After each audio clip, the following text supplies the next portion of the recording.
As long as I have the right, I'll keep on voting, and I keep on telling people and my family to keep voting. That is the right thing to do. We have been counting down the days for a long time.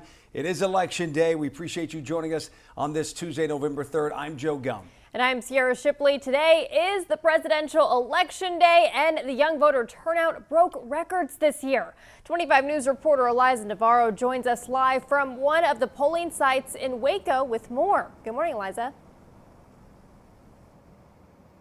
Good morning, Joe and CIERRA. Numbers speak for themselves, and this year over 7 million young voters registered to vote. And I spoke to 3 Baylor seniors who say they take their right very seriously. The 2020 presidential election has hit many records in the past month, including the young voter turnout.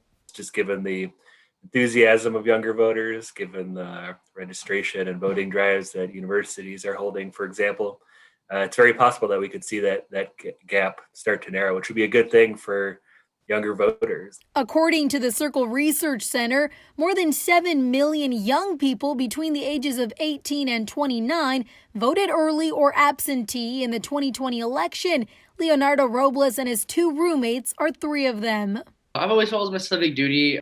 I think it's so important, but I mostly do it just for my community. I think it's great just being able to have a voice and just like being able to, I guess, tip the scale. The trio exercised their right in 2016 and say taking part in all elections is a must.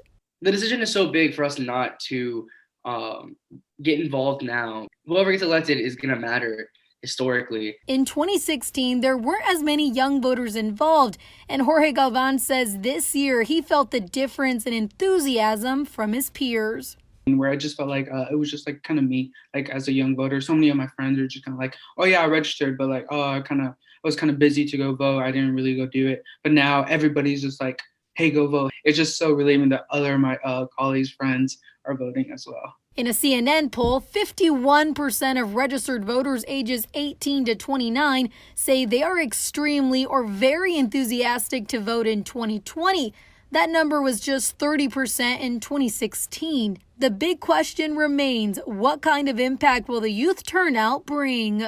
The states where it could go either way, these swing states, it could end up being those new voters, those first-time voters that are decisive. And so I think that's an important way that the youth vote could play an important role in this election. Soon enough, we will see what kind of impact young voters will make in this year's historic 2020 election.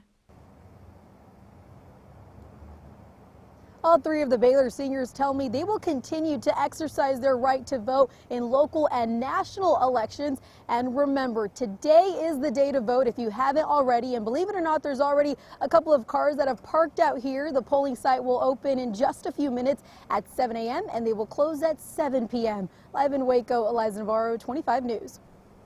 ELISA, thank you. We spoke with Patrick Flavin, an associate political science professor at Baylor University. He says if younger voter turnout continues to rise, it will give politicians a bigger incentive to listen to their concerns.